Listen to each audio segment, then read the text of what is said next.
hablar acerca de las patologías que involucran el daño sobre la médula espinal, propiamente.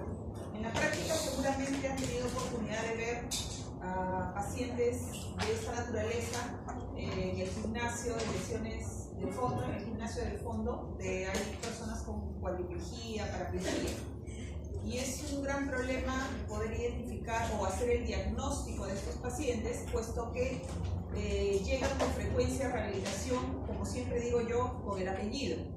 Y es en rehabilitación donde tenemos que hacerle los exámenes correspondientes y determinar pues, cuál es el nombre. Es decir, si estamos frente a una cuadriplegia, una paraplegia, a una cuadriparesia, una paraparesia. Entonces, vamos a desarrollar esto desde un enfoque de rehabilitación. No es la intención de la clase hacer una exposición de anatomía, de neurología, sino de estos conceptos, los más generales, aplicarlos dentro de lo que es la especialidad, la rehabilitación. Y que ustedes tengan el objetivo claro de qué es lo que debe lograr un paciente dependiendo del nivel de lesión, para que en su determinado momento como médicos generales puedan orientar a este tipo de pacientes a la especialidad que corresponde. Entonces, bueno, ustedes saben que en el hospital nosotros trabajamos con programas, ¿no? Uno de ellos, el programa de lesiones medulares,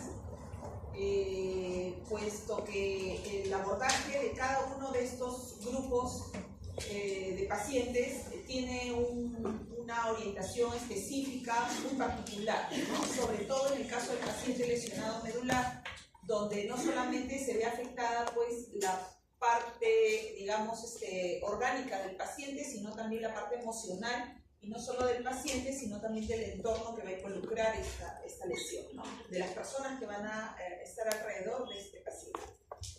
Entonces, ¿cómo vamos a definir nosotros una lesión medular? Es muy importante. Aquí dice, ¿no?, que es una injuria directa o indirecta que afecta a la médula espinal, trayendo como consecuencia una alteración motora, sensitiva y neurovegetativa.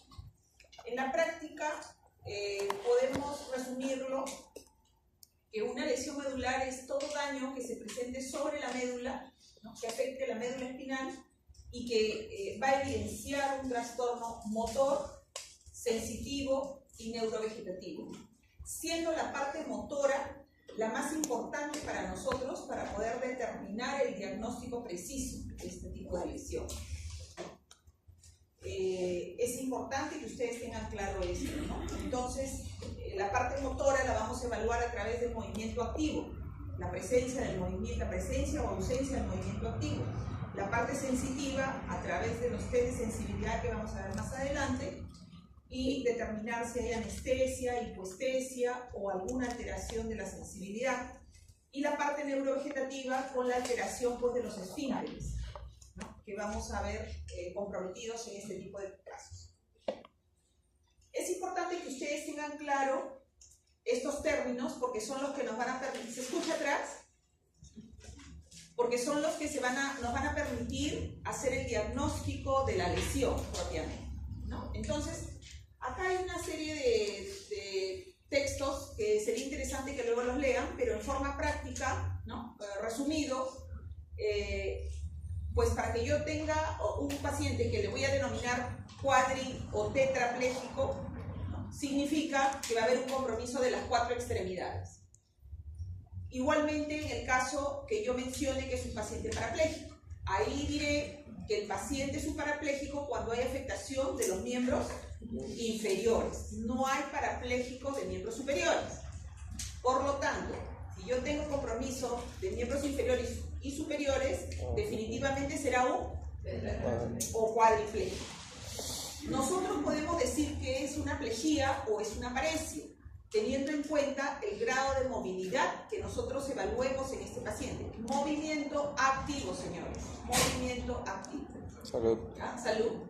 Entonces nosotros podremos tener un tetrapléjico o cuadripléjico o un cuadriparético, o un parapléjico o un paraparético. ¿Está bien? Para poder decir nosotros si es un cuadri, un para, tenemos que evaluar los miotomas. Y los miotomas, como dice ahí, es el área de músculos agrupados que están inervados por una raíz motora. Es el grupo de músculos que va a estar inervado por una raíz motora. Entonces, si es el grupo de músculos que va a estar inervado por una raíz motora, ¿cómo voy a evaluar yo un miotoma? ¿A través de qué? Fuerte. Del movimiento. Entonces, yo le pediría al paciente que ejecute un movimiento y a través de ese movimiento yo podré decir si esa raíz está conservada o está afectada en su totalidad o parcialmente. ¿Ok? Entonces, nosotros podemos utilizar la evaluación de los miotomas en el caso de miembros superiores y miembros inferiores. Pero si yo tengo una lesión que me involucra un compromiso o que se presenta en la región torácica, abdominal o pélvica, yo no puedo decirle a estos grupos musculares, a ver, muévete, como le diría a miembros superiores o a miembros inferiores. Entonces me guío del parámetro sensitivo. Para ello evalúo los dermatomas, que ustedes más adelante lo vamos a ver, no son rectos, sino semicirculares, y nosotros ya tenemos referencias anatómicas específicas que no las he inventado yo, están escritos en los libros de semiología. ¿Ok? Entonces, es importante que ustedes recuerden esto, porque estos conceptos son los que nos van a permitir a nosotros hacer el diagnóstico de una lesión medular. Es muy importante para el médico rehabilitador identificar el nivel neurológico, y el nivel neurológico va a estar dado por el nivel, la evaluación de los miotomas y de los dermatomas, si es que corresponde el caso. ¿Por qué? Porque es a través de la identificación del nivel de la lesión donde yo voy a poder decir, ¿no?, cuáles son las metas que debe lograr ese paciente. Todos los pacientes no tienen las mismas metas, eso va a depender del nivel de la lesión. Y el nivel de la lesión se va a determinar a través de la determinación del nivel neurológico, que implica a su vez la evaluación de los miotomas y de los dermatomas. ¿Está claro? El nivel esquelético viene a ser el nivel del cuerpo vertebral que está comprometido. ¿Ok?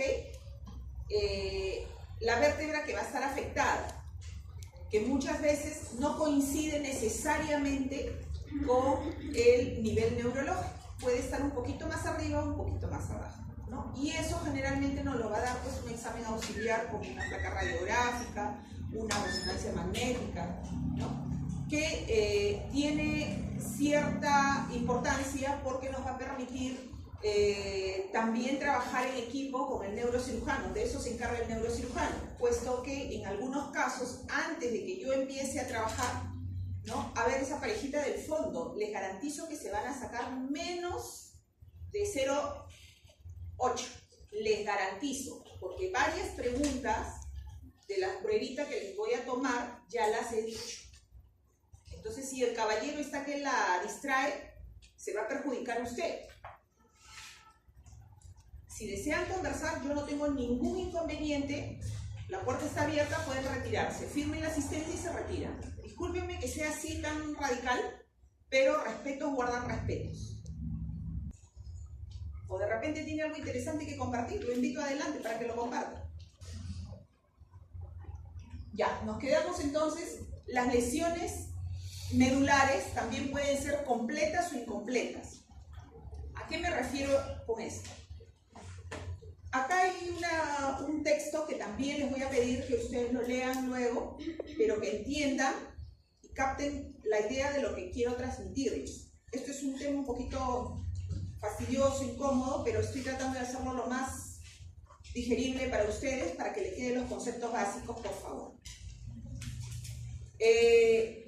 La médula, a ver, yo siempre les pongo el ejemplo, es como un cable de luz, ¿no? Tiene la cubierta por fuera y por dentro hay un montón de conexiones, ¿cierto? Cablecitos. Viene el electricista y pum, te corta, a veces la mitad, y te quedan cortas y algunos cablecitos todavía te quedan conectados, ¿no? Porque hace sus empalmes, sus cosas, ya. La médula tiene, pues, ustedes recuerdan, ¿no?, sus haces, sus núcleos, ¿cierto? Entonces, cuando tenemos una lesión en la médula, puede haber una sección tenemos dos extremos. En algunos casos se presenta la lesión, pero no se logra una sección total o definitiva. Quedan algunas pequeñas conexiones, algunos pequeños haces todavía conectados. Y esos pequeños haces son los que van a ser capaces de producir en el paciente, después de un tiempo, obviamente, después de que pasa todo el edema medular propio de la afectación de la lesión, ¿no? Algunas respuestas que pueden ser de tipo sensitivo o de tipo motor. Entonces, después de un tiempo, a veces 3, 4 meses, el paciente te dice, me estoy mejorando, te dice, doctora, ¿por qué? Cuando yo quiero ir al baño, mi pierna comienza a temblarme. Yo ya sé que quiero ir al baño. O si no, doctora, mire, yo me concentro y mi primer dedo se hiperextiende.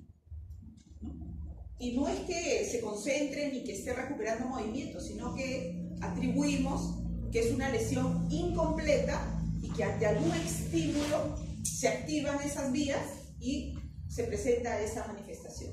Puede traducirse en sensaciones, en movimientos, ¿no? En algún tipo, algún grado de sensibilidad que el paciente lo correlaciona o lo relaciona a alguna función específica, como por ejemplo orinar, defecar, ¿no? O cuando me pongo nervioso, mi pierna comienza a saltar, dice, y ya yo creo que ya me voy a mover, dice. Y no es que se va a mover, sino que es una respuesta refleja, digamos. ¿Y cómo podemos distinguir si estamos frente a una lesión completa o incompleta? Le hacemos al paciente un examen de tacto rectal y evaluamos como si fuese un examen de próstata, ¿no? En todo el perímetro, digamos, en toda el área del orificio anal, ¿no? Y le pedimos al paciente que nos refiera si tiene algún grado de sensibilidad, si manifiesta algún grado de sensibilidad, que no necesariamente el paciente les va a decir, me están haciendo un tacto rectal. El paciente puede decir, siento algo que me quema, siento una presión, siento, no sé, como una corriente, me dice, cualquier tipo de sensación que el paciente refiera ante la evaluación. Entonces nosotros asumimos que es una lesión de tipo incompleto.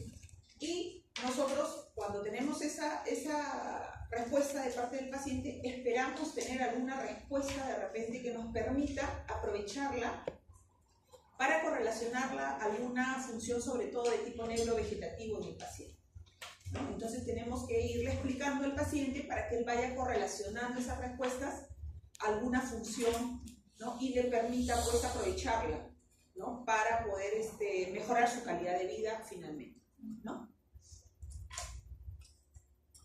Las etiologías. Bueno, aquí tenemos un cuadrito donde podemos ver que las etiologías de las lesiones medulares están divididas en dos grupos, ¿no? Congénitas y adquiridas. Dentro de las congénitas, bueno, ustedes recordarán una de las más frecuentes, las secuelas por mielomeningocele.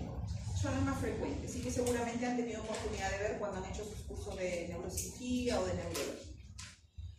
Las adquiridas, en mi especialidad y en mi hospital, básicamente las de origen traumático, ¿no? Por el tipo de población que manejamos, que son básicamente por proyectil arma de fuego, por caídas y por accidentes de tránsito. Las infecciosas, ustedes también seguramente han visto Guillain-Barré, ¿no? El HTLV1, ¿no? Inclusive el SIDA en estadios terminales también te puede condicionar este tipo de problemas. Las otras un poco más difíciles, pero también existen. Aquí hay otro cuadrito que las clasifica de otra forma, pero finalmente también son etiologías, ¿no? Las traumáticas que ya hemos mencionado, las no traumáticas que pueden ser del desarrollo, las espinas bífidas o mielomeningocele, las escoliosis severas que yo he visto muy pocas, casi una o dos en toda mi carrera, ¿no? Las adquiridas, las infecciosas, ¿no? Las virales, las degenerativas por HNP, generalmente después de la cirugía a veces, ¿no? Neoplásicas también bastante frecuentes, vasculares yo no he visto, pero se describen, ¿no? Y las idiopáticas o infecciosas, que algunos también la agrupan, la esclerosis múltiple, la neuromielitis, las espondilitis, la ELELA, ¿no? Y las iatrogénicas que se asumen a veces por radiaciones. Este tipo de lesiones tiene dos etapas o dos fases principalmente, ¿no? La fase de shock medular y la fase de recuperación refleja. La literatura refiere de que no hay tiempos precisos. Manifiesta de que, o refiere de que el shock medular puede durar desde varias semanas a varios meses. Lo que sí nosotros tenemos un parámetro clínico, de evaluación clínica, para decir cuándo empieza y cuándo termina. Nosotros asumimos que inicia desde el momento en el que se afecta la médula y se proyecta o se prolonga hasta el momento en el que nosotros identificamos la aparición de los reflejos bulbocavernosos y cremasteriales. Cuando nosotros vemos que hay la aparición de estos reflejos, nosotros decimos se está terminando la fase de shock medular. Y la fase de recuperación refleja se inicia, pues obviamente, cuando aparecen estos reflejos y se proyecta hasta la etapa de la cronicidad. ¿Por qué se van a caracterizar estas etapas? Se caracteriza la primera, como dice, hay un shock medular, hay pues arreflexia, hay una hipotonía, hay una pérdida total del movimiento, ¿no? Una etapa de flacidez total, llamémoslo así. Una alteración evidente de la parte neurovegetativa con incontinencia, tanto urinaria como fecal, ¿no? Y en la fase de recuperación refleja, pues ya se va instalando, ¿no?, la aparición de los reflejos, ¿no? Y puede la lesión tornarse de flácida a espástica, incrementada del cono, ¿no? Va a depender del nivel de la lesión. Obviamente la participación de nosotros como rehabilitación se concursa desde un inicio de la lesión, ¿no? Y esa es una gran diferencia de poder estar en el hospital donde yo trabajo, porque en el Instituto de Rehabilitación generalmente nosotros vemos a los pacientes, se ven los pacientes ya en la etapa de cronicidad o subaguda, porque el paciente recién herido de bala o recién atropellado llega al hospital de nosotros o cualquier otro hospital, ¿no?, donde pues es abordado primero por las especialidades que corresponden. En este caso correspondería ¿a qué especialidad? A neurocirugía la intervención, ¿no? Y dependiendo de la etiología, pues a veces de gastro, por la bala, qué sé yo, neurocirugía que tiene que estabilizar la columna primero, ¿no? Y después nos hacen la interconsulta a nosotros para poder ayudar a este paciente, que definitivamente debe ser precozmente. Así sea que el paciente debe estar inmovilizado por un tiempo por la estabilización de la columna vertebral propiamente, nosotros intervenimos ahí con una terapia, digamos, de inicio, que muchas veces es pasiva, ¿no? Es pasiva, de repente dando orientaciones desde el punto de vista de fisioterapia respiratoria, de indicación de cambios posturales, indicación de cuidado de puntos de apoyo, ¿no? Una serie de cosas que las vamos a ir viendo más adelante. El enfoque que le da rehabilitación en estos casos. El diagnóstico, obviamente, manda el examen clínico, ¿no?, que va a estar, pues, como ya nuevamente lo hemos dicho, a través de la evaluación, ya lo dijimos, ¿no?, los miotomas, los dermatomas para determinar el nivel neurológico, las pruebas diagnósticas, que muchas veces eso lo va a hacer pues el neurocirujano, ¿no?, lo va a solicitar el neurocirujano, la resonancia magnética, las placas de columna, todas estas pruebas que van a corroborar nuestro diagnóstico. La escala de Asia, que es una escala de valoración donde, eso no va a venir en el examen, pero sí se lo menciono porque en un año fue pregunta de examen para la residencia. Es una escala de valoración que nos permite determinar si estamos frente a una lesión incompleta o completa, ¿no? Y la va a catalogar en 5 grados, ¿no? A, B, que es A completa, B incompleta, y dentro de la B considera la C, la D y la E.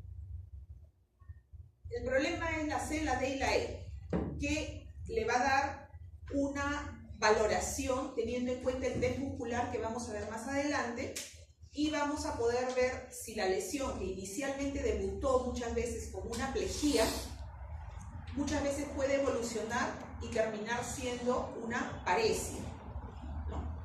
cuando pues obviamente no ha habido una sección medular, ¿no? Sino a veces hemos tenido casos donde debuta inicialmente como una aplejía, pero no es así, porque lo que se ha producido, el daño que se ha producido sobre la médula determina que sea una contusión medular, ¿no? Entonces, una vez que remite el cuadro inflamatorio, pues puede quedar el daño de algunas pequeñas conexiones, como lo hemos mencionado, pero en su mayor integridad la médula está conservada. Entonces, el paciente evoluciona favorablemente. Son aquellos casos donde nosotros, a través de la evaluación del test muscular, vamos a decir es un Asia C, D o E, ¿no? El E, donde casi generalmente recupera el 90% de su movimiento activo el paciente, ¿no? Pero en estos casos estamos hablando de una contusión medular, muchas veces no donde ha habido una sección medular, porque donde hay sección medular, ese tipo de lesiones son irreversibles, irrecuperables. ¿Ok? Aquí tenemos pues esto, ¿no? Que está orientado, no sé si en la práctica alguien les haya mencionado. Tenemos el test muscular. El test muscular va a evaluar los miotomas que les había mencionado, ¿no? Aquí tenemos C5, C6, C7, C8. No lo he inventado yo, eso está en su libro de semiología. 5, 6, 7, C8 y D1 la reducción del quinto dedo. De ahí, como ven ustedes, salta hasta D1. D1 es, perdón, L2 es flexión de cadera, ¿no? Extensor de rodilla L3, L4 dorsiflexores de tobillo, extensor largo del primer dedo L5 y S1 flexión plantar. ¿Ok? Eso también seguro lo recuerdo. ¿Bien? Y tenemos al lado derecho las claves musculares, que es lo que les decía yo, la valoración que vamos a aplicar poniendo un puntaje para poder determinar si estamos frente a una lesión incompleta de qué tipo, ¿no? Si hay una parálisis, evaluamos el miotoma y hay una parálisis total, le ponemos puntaje 0. Si evaluamos el miotoma y le ponemos puntaje 1, significa que hay una contracción muscular visible o palpable.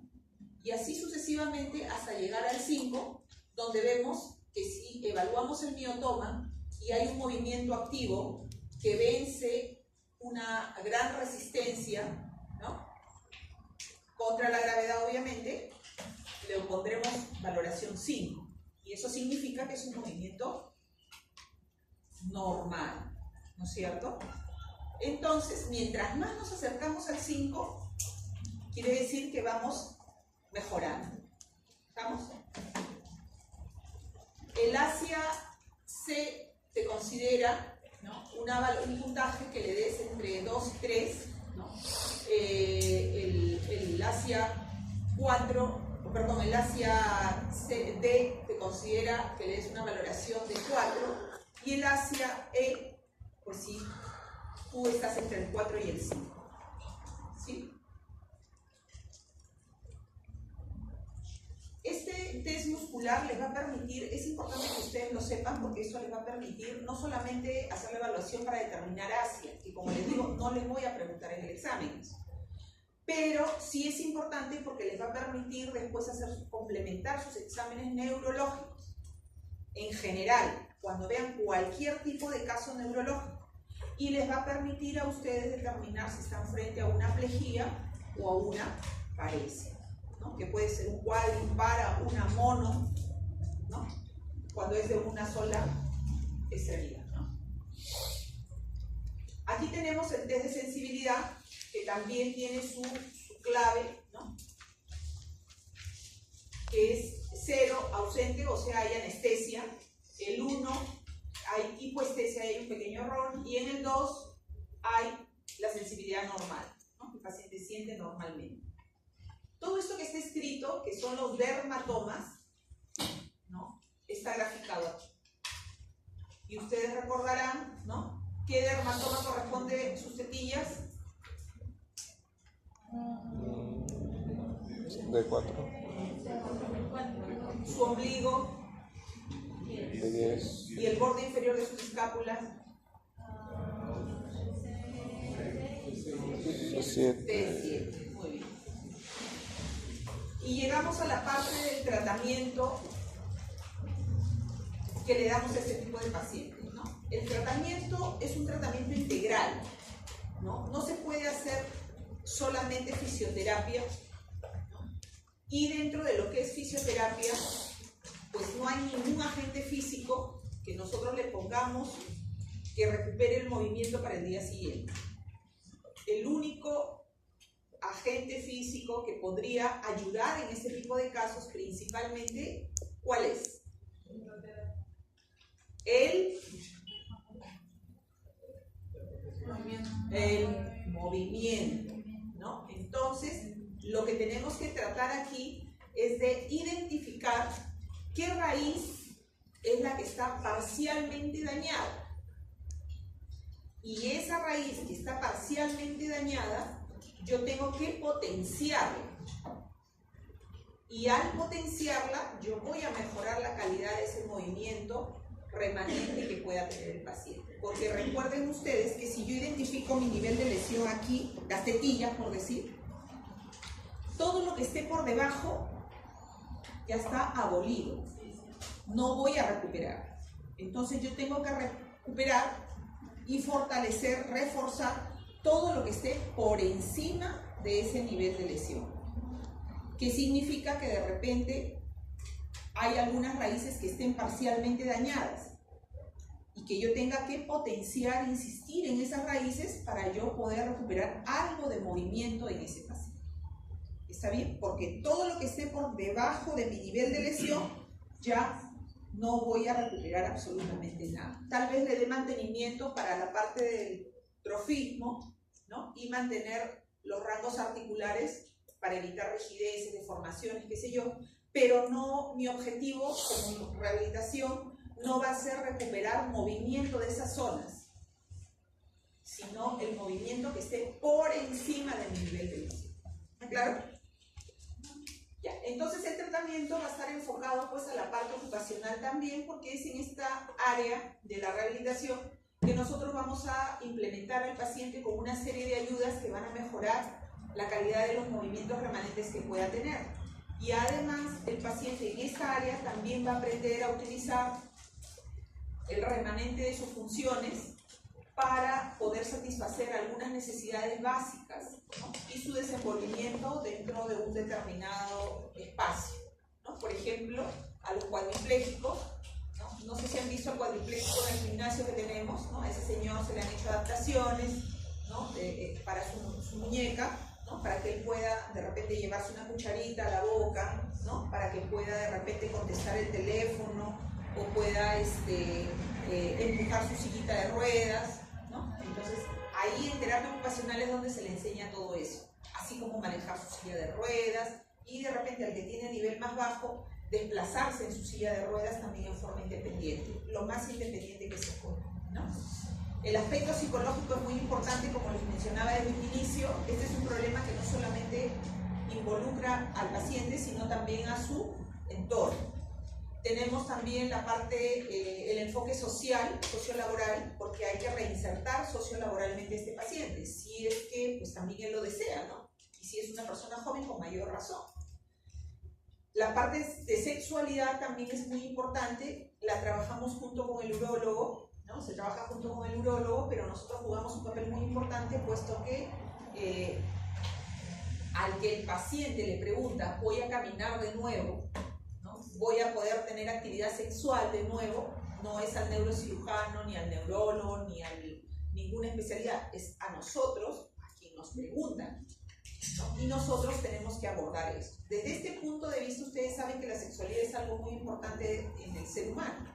Entonces aquí nosotros tenemos que ayudar al paciente a poder satisfacer esa área también como persona, como ser humano, sea varón o sea mujer. Para el caso de los varones es más fácil porque existen pues en el mercado estas sustancias que favorecen por vasodilatación la erección del paciente. Entonces se le indican este tipo de medicamentos como son el sildenafil sildenafilo, el tadalafilo, ¿no? Que pues mejoran ese aspecto y el paciente se siente pues emocionalmente pues algo compensado en esta área porque evidencia que tiene una erección que le permite tener una relación sexual. Pero el problema es de que la parte de sensibilidad, no, pues eso no podemos recuperarlo con ninguna medicación, eso se pierde. Entonces el paciente pues no siente nada, pues digamos, ¿no? Pero ya con la parte mecánica que él observa, ya pues compensa en algo su aspecto en este sentido, ¿no? En el caso de las damas es un poco más difícil, puesto que, bueno, no hay nada que erectar, pero se trabaja mucho con la pareja y con el psicólogo, también igualmente con el varón, puesto que hay que enseñarles, ¿no?, a identificar las zonas donde hay todavía preservada sensibilidad. Entonces, se les enseña, de acuerdo a su nivel de lesión, ¿no?, qué zonas pueden explotar ellos, ¿no? Entonces, tienen ellos que utilizar este recurso para poder encontrar lo que le llamamos nosotros un orgasmo mental, ¿no? En el caso de la fertilidad, se puede lograr, pero definitivamente tiene que ser asistida, ¿no? En el varón tiene que obtenerse el semen, ¿no?, seleccionar los espermatozoides, hacer la inseminación y implantarlos en la dama, ¿no? Igualmente si la paciente fuera la paciente, ¿no? Entonces, obviamente esos embarazos no llegan a término si es la paciente, ¿no? Son embarazos de alto riesgo y terminan antes de tiempo. Pero sí tenemos pacientes que en la actualidad logran tener familia aún a pesar de tener estos problemas, ¿no? Antes era un poco más difícil, puesto que también era mucho más caro, pero ahora estas técnicas también son mucho más accesibles a la economía de las personas en general, ¿no? Entonces, como ven ustedes, hay una serie de aspectos que no podemos descuidar y somos nosotros los que lideramos eso, ¿no? Y somos los que vamos avanzando y orientando al paciente. Trabajamos pues en equipo, con el ginecólogo, con el urólogo, ¿no?, porque hay varios aspectos que tenemos que considerar aquí. Por ejemplo, el tratamiento, el enfoque que hace rehabilitación tiene varios aspectos, ¿no? Cardiovascular, tenemos que indicar, por eso es que generalmente nos llaman tempranamente para nosotros indicar algunas recomendaciones. El vendaje de los miembros inferiores, puesto que estos pacientes muchas veces están por tiempos prolongados en decúbito. También muchas veces cuando están sentados mucho tiempo, también necesitamos que estos pacientes mantengan el vendaje de miembros inferiores porque predispone a la presentación de los edemas de miembros inferiores.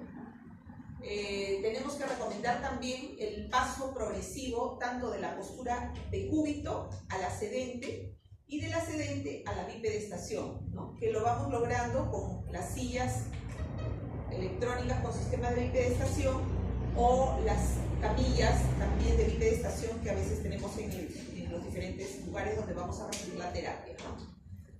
Esto con la intención de controlar pues algunas complicaciones que se pueden presentar frecuentemente en aquellos pacientes que permanecen mucho tiempo en decúbito y que de pronto los sientas o los paras, ¿no? ¿Cuál es? Dígale. Hipotensión ortostática, ¿no es cierto? También tenemos que tener en cuenta el control de las sinergias. Es una complicación que se presenta en pacientes que tienen niveles por encima generalmente de D6. Es mucho más frecuente en pacientes que tienen niveles altos, ¿no? Se presenta como una crisis hipertensiva, debuta igualito que una crisis hipertensiva y muchas veces es motivo de la concurrencia del paciente a una emergencia. Y generalmente esto se desencadena pues por alguna situación que descompensa o pone inestable al paciente, que puede ser desde el punto de vista inclusive una vejiga que no puede ser evacuada adecuadamente, un intestino que está ocupado, que no puede ser evacuado, o sea, un estreñido crónico, una herida, un proceso infeccioso, desencadena este cuadro. Y si nosotros recibimos a un paciente con este tipo de descompensación, lo primero que tenemos que hacer es buscar el foco, que puede ser, como le digo, de orina, de intestino, de infección, ¿no? O inclusive hasta una alguna situación que ponga en tensión al paciente, que inestabilice emocionalmente al paciente, puede desencadenar esto. El abordaje, el tratamiento, igual que una crisis hipertensiva. Tenemos también que dar un enfoque importante a la parte genitourinaria. Como dijimos en un inicio, estos pacientes tienen pues incontinencia, ¿no? Entonces muchas veces en un inicio se indica el sondaje, ¿no? La colocación de la sonda Foley, que es la sonda permanente. Pero esta sonda Foley, la idea es tratar de retirarla lo más pronto posible si es que amerita el nivel de la lesión, ¿no? La condición del paciente. Entonces tendremos que trabajar con el urólogo para poder hacer un estudio de vejiga que se llama urodinamia, para saber si el paciente tiene una vejiga flácida o espástica, ¿no? Que tenga una capacidad de llenado bastante considerable, o si es espástica, que tenga una capacidad de llenado mínimo, ¿no?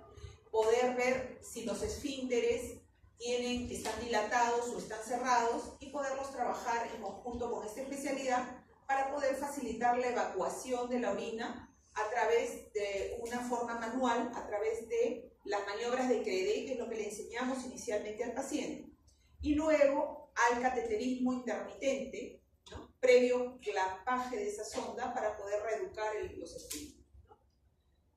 Algunos casos, como pacientes cuadriplégicos, ¿no? Definitivamente esos pacientes serán tributarios de la sonda permanente, ¿no? O del cateterismo permanente, ¿no? Porque va a ser difícil, como ellos no pueden ayudarse ellos mismos para poder lograr esta evacuación, que haya un familiar pues a veces permanentemente para que esté haciendo el cateterismo o le esté haciendo las maniobras, qué sé yo. Entonces generalmente se opta por colocarle la sonda permanente o hacerle ponerle la sonda no a través del pene, sino a través suprapúbico, que le llamamos una talla vesical. Tenemos que considerar también la indicación de los lavados vesicales, puesto de que estos pacientes siempre tienden a tener retención urinaria y eso predispone como un medio de cultivo para infecciones urinarias frecuentes, ¿no? Se indica muchas veces el ácido ascórbico, porque dice que va a acidificar el pH de la orina y de alguna manera va a prevenir la infección urinaria, ¿no? Pero generalmente con los años todos estos pacientes terminan siendo sintomáticos o haciendo infecciones urinarias asintomáticas, ¿no? Muchos de ellos, cuando ya tienen muchos años de lesión, a veces pueden terminar también con insuficiencia renal, porque se favorece muchas veces también al reflujo, ¿no? Y pues hay un retorno, una hidronefrosis, ya complicaciones de ese tipo, ¿no? Que generalmente ya se presentan cuando el paciente es anciano y tiene muchos años ya de lesión, ¿no? La parte de piel, pues obviamente con la rotación de los puntos de apoyo para evitar las escaras, ¿no? Que es lo más frecuente que nosotros tenemos, y las úlceras de presión, que es muy frecuente como complicación en este tipo de pacientes. Las gastrointestinales, porque son estreñidos crónicos, el intestino pierde la capacidad del peristaltismo y que puedan las heces ir avanzando. Entonces, se estancan en un determinado punto. Es por ello de que se debe educar al paciente desde un inicio con una dieta abundante en fibra, abundante en líquidos y alimentos que sean pues de consistencia blanda, que permita el tránsito intestinal adecuado en este tipo de pacientes, ¿no? Pacientes con niveles altos, cuadriplégicos, generalmente se le tiene que enseñar a la familia para que lo ayude con la evacuación, con la extracción manual, ¿no? Porque muchas veces ellos pierden la capacidad de poder expulsarlas en forma voluntaria, ¿no? O empujo, que normalmente a veces podemos hacer, ellos no tienen esa capacidad de poderlo hacer. Y la parte de rehabilitación propiamente, ¿no? Va a depender mucho del nivel de la lesión. El enfoque cardiorrespiratorio es muy importante, sobre todo en aquellos pacientes que tienen un nivel alto. Luego tenemos que considerar la movilización, tanto activas como pasivas. Como les había mencionado, tendremos que tener una indicación de movimientos activos en aquellas zonas donde veamos que hay miotomas que están parcialmente dañados o que están conservados. Y en las zonas donde no hay movimiento, ya, porque ya es la zona por debajo de la lesión, debemos considerar la movilización pasiva para tratar de evitar las complicaciones que se puedan suscitar, como pueden ser las rigideces, las deformaciones articulares, las desviaciones, qué sé yo, que podemos tener en estos casos. Tenemos que tener en cuenta un programa de colchoneta, ¿no?, donde se van a ejecutar todos este tipo de movimientos, tanto activo como pasivo. Y dependiendo del nivel de la lesión, deberemos trabajar también el control cefálico, ¿no?, con el control del cuello, luego el control torácico y luego la estabilización de la pelvis, si es que el nivel de la lesión nos va a permitir lograr que ese paciente se pare y camine. Entonces trabajaremos en posturas también adecuadas que nosotros le llamamos de 4 puntos, que es la posición de gateo, luego la posición de 2 puntos, que es la posición de arrodillado, y luego la posición en bipedestación. Si ustedes recuerdan cómo va desarrollando un niño antes de caminar, tendremos que tener en cuenta también una secuencia más o menos relacionada a esto, porque no es que de frente lo vamos a parar o sentar al paciente.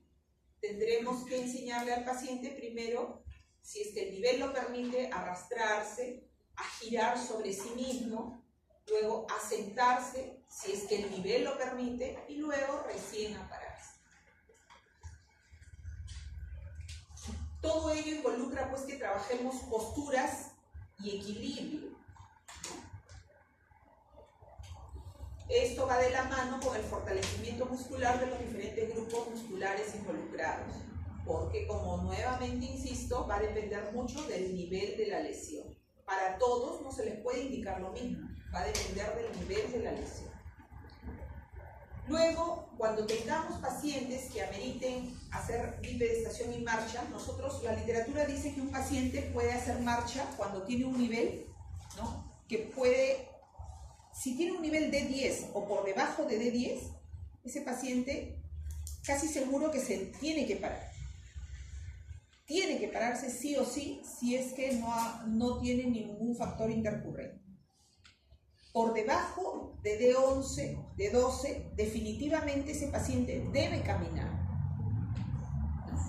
Si es un paciente que ha tenido mucha predisposición para el ejercicio, tiene una contextura delgada, es ágil, digamos, un paciente hasta D9 podría hacer un poquito de bipedestación y algo de marcha. Y va a haber 2 tipos de marcha. Y viéndolo caminar, yo voy a poder decir, este paciente tiene aproximadamente este nivel, que lo voy a corroborar luego con mi evaluación de los miotones. Si el paciente tiene un nivel por debajo de D10, o sea, D11, D12, ese paciente tiene la capacidad de hacer esto. ¿Qué significa? Que va a poder hacer una marcha alterna, le llamamos. ¿Ya? Entonces, yo le voy a poner unos fierros que le llamamos soportes largos, ¿no?, que van a tener un correaje que viene desde la cintura para darle más estabilidad a la pelvis, y unos fierros que van paralelos a la pierna, con su zapato incorporado. Como aquellos, no sé, seguro han visto algún paciente con polio, eso se llaman soportes largos. ¿Ya? Entonces, ¿por qué? Porque este tipo de pacientes, si yo lo paro, se caen porque no tienen fuerza en las piernas. Entonces yo lo logro parar con esos soportes. El paciente se para y como su nivel es por debajo de D10, yo tengo que fortalecer, habíamos dicho, todos los grupos musculares que están por arriba, principalmente sus brazos. ¿Por qué? Porque él va a caminar con el apoyo de sus brazos y con el impulso y la fuerza que le va a permitir manejar este aparataje que le ponemos en las piernas. Entonces él avanza un bastón y hace esto, avanza el otro bastón y hace esto. Así. Sin soportes, el paciente no va a poder caminar o dará unos pasos y ahí queda. En cambio, el paciente que tiene un nivel de 10, de 9, si tiene un adecuado fortalecimiento de brazos, el pacientito va a avanzar sus bastones y va a saltar como un conejito. también con los soportes, ¿sí?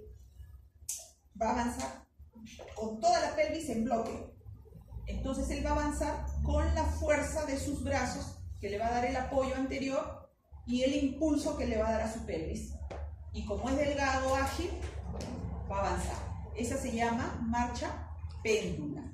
Porque la otra se llama marcha alterna. La marcha péndula generalmente la puede hacer un paciente que tiene de 9, de 10, de 11. Definitivamente un paciente que tiene nivel de 12, L1, tiene que lograr como meta hacer una marcha alterna. ¿Está claro? O sea, yo viendo caminar al paciente, yo voy a más o menos decir qué nivel tiene. Cuando es un nivel más bajo, muchas veces no amerita que use el aparataje que viene desde la cadera, sino un aparataje que viene desde la raíz del muslo solamente. Esa es otra forma también de identificar que el nivel es más bajo. ¿Ok? ¿Se entiende? ¿Sí? Y para que yo pueda hacer esto, obviamente, ¿no? Esta marcha alterna significa que también tengo algo de fuerza en mis musculatura, mis cuadrados lumbares, ¿no? De repente mis abdominales bajos, ¿no? En toda esta musculatura de pelvis, ¿sí? En mis glúteos inclusive, ¿no? Entonces significa que esas raíces nerviosas, ¿no? L2 habíamos dicho que es flexión de cadera, va a estar parcialmente dañada de repente también, que me va a permitir hacer eso, ¿no? Aunque este movimiento yo lo hago con esta zona de acá, con cuadrados lumbares, con paravertebrales bajos, lumbares, ¿sí? Entonces es importante que ustedes vean este aspecto, ¿no? Y obviamente pacientes que tengan niveles más altos de T8, definitivamente ese paciente va a estar difícil que camine. Tal vez se logre parar, solamente eso, ¿no? Pero caminar va a estar bastante difícil. Entonces, obviamente ese paciente será tributario de uso de silla de ruedas. Y mientras más alto sea el nivel, tendrá que ser una silla de rueda de tipo electrónico, ¿no es cierto? Ya, entonces nosotros podemos indicar también las ayudas.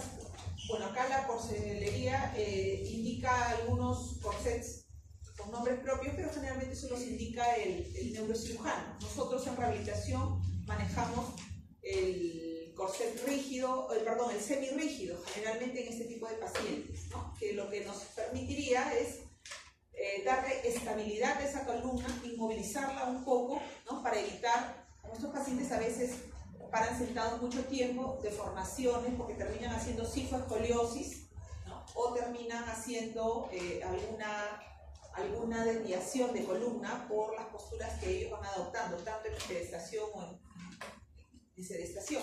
Entonces indicamos generalmente el uso de un corset semirrígido. Obviamente tienen que acostumbrarse, ¿no? Finalmente empiezan usándolo cuando tienen la lesión, pero ya con los años lo van dejando. Son pocos los que lo usan permanentemente, ¿no? ¿Qué metas nosotros tenemos que enfocarnos, ¿no? Hay metas físicas, metas funcionales y metas ocupacionales, ¿no? Dentro de la física, pues obviamente mejorar las posturas, básicamente, ¿no? Dependiendo del nivel de la lesión, si es un paciente sedente o con bipedestación, también tenemos que tenerlo en cuenta. Mejorar el trofismo muscular remanente, ¿no? Mejorar la fuerza muscular remanente, ¿no? Evitar de repente que haya excesiva presión en algunos puntos de apoyo, evitar las rigideces, las deformaciones, que también nos van a traer problemas, porque por ejemplo, en aquellos pacientes que no se les da las recomendaciones en un inicio, a veces como están echados en posición de cúbita por tiempo prolongado, se descuida el pie y se presenta un pie equino. Y cuando de repente por el nivel de lesión yo tengo que trabajar mi pedestación y marcha, me va a dificultar porque el Aquiles se ha cortado, ¿no? Y voy a tener problemas porque para lograr 90 grados en la pisada, el paciente va a tener dificultad, ¿no? Claro que no va a sentir, pero yo me voy a ver limitada porque el zapato, la posición no va a ser la adecuada y puedo lesionarlo. Entonces, todas estas cosas tenemos que tener en cuenta. Metas funcionales, el uso correcto de las ayudas biomecánicas, tanto para desplazamiento o como para mejorar sus patrones posturales, ¿no? Mejorar las capacidades respiratorias del paciente también es básico. Esto a través de la indicación de la fisioterapia respiratoria. Mientras más alta sea la lesión, yo tengo que insistir con más detalle en este aspecto. Mejorar, eso va de la mano pues, con la parte cardiovascular, ¿no? Mantener el ritmo evacuatorio tanto urinario como intestinal, porque si no tenemos cuidado con esto, eso también va a desestabilizar al paciente en un determinado momento, ¿no? Mantener una actividad sexual acorde también a la edad del paciente y al nivel de la lesión. Dentro de las metas ocupacionales, básicamente hay que trabajar mucho en la parte sociolaboral, en lo que significa la integración dentro de la parte familiar y la parte del entorno social del paciente, ¿no? Y obviamente laboral.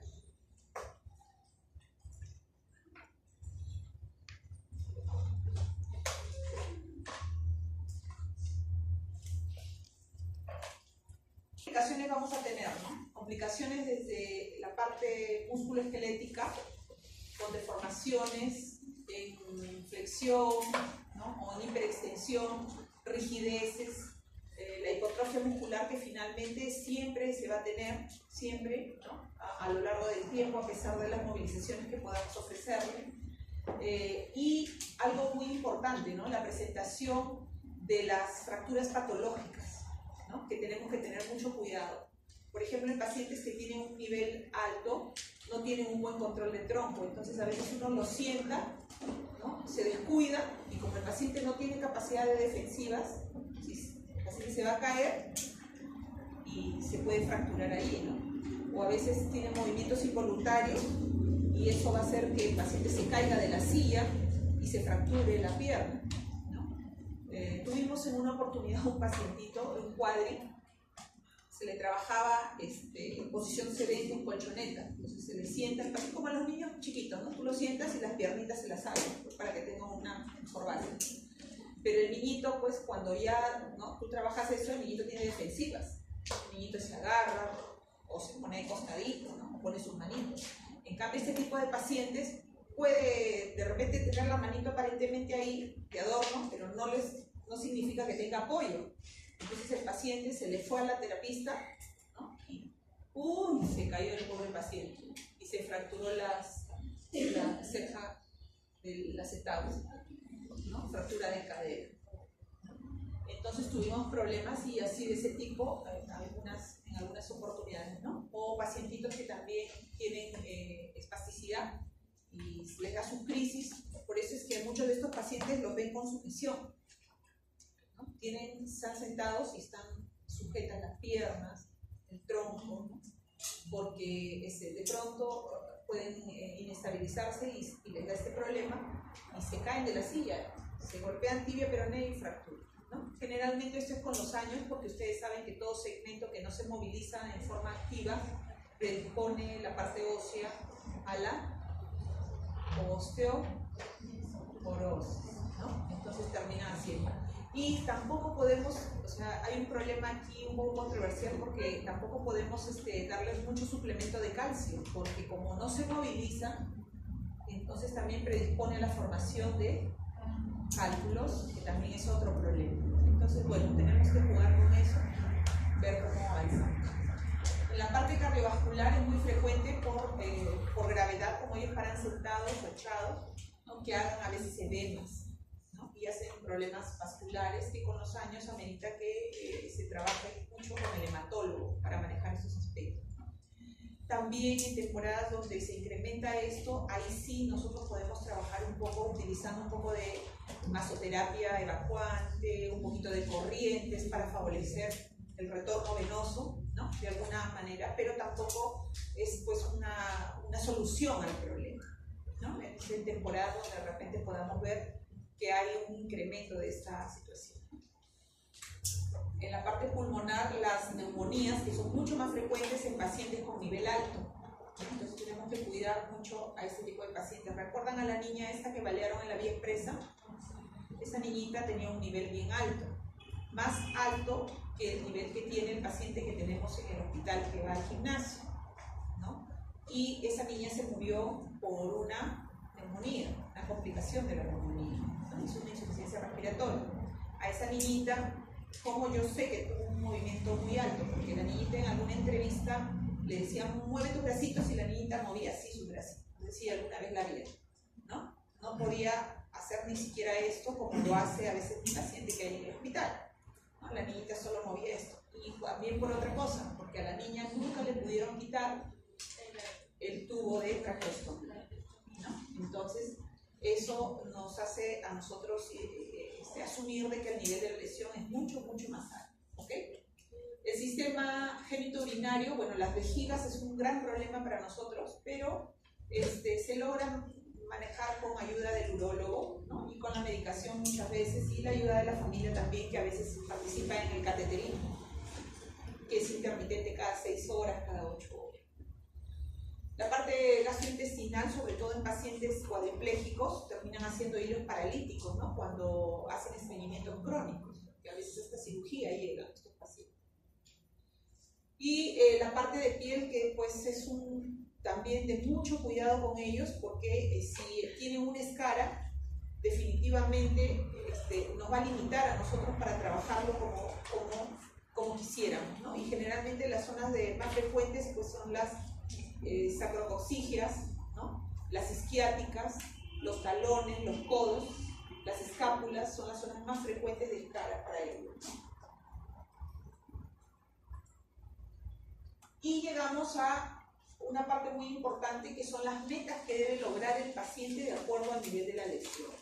Cada nivel de lesión tiene una meta que debe lograr, ¿no? Por ejemplo, si nosotros estamos hablando de un paciente que tiene una lesión en la raíz C5, que es flexión de codos, ¿no? Ese paciente solamente, a pesar de la terapia que yo le pueda ofrecer y que pueda ser muy efectiva, va a tener un 15% de posibilidades de desempeñar o de desarrollar actividades de vida diaria. Obviamente ese paciente no va a caminar, su trabajo va a estar orientado más a la parte de tipo intelectual, ¿no? Sus movimientos van a ser muy pobres, ¿no? Porque solo tiene flexión de codos, no tiene ni muñecas, menos la posibilidad de movilizar sus dedos o sus manos con fuerza, que le permita ejercer una función específica, ¿no? Entonces, está muy limitado. Sin embargo, cuando vamos viendo que avanza en el nivel de la lesión, que no es C5, sino C6, vemos que va mejorando su capacidad funcional, ¿no? De miembro superior. Entonces ya tenemos un 25% de posibilidades de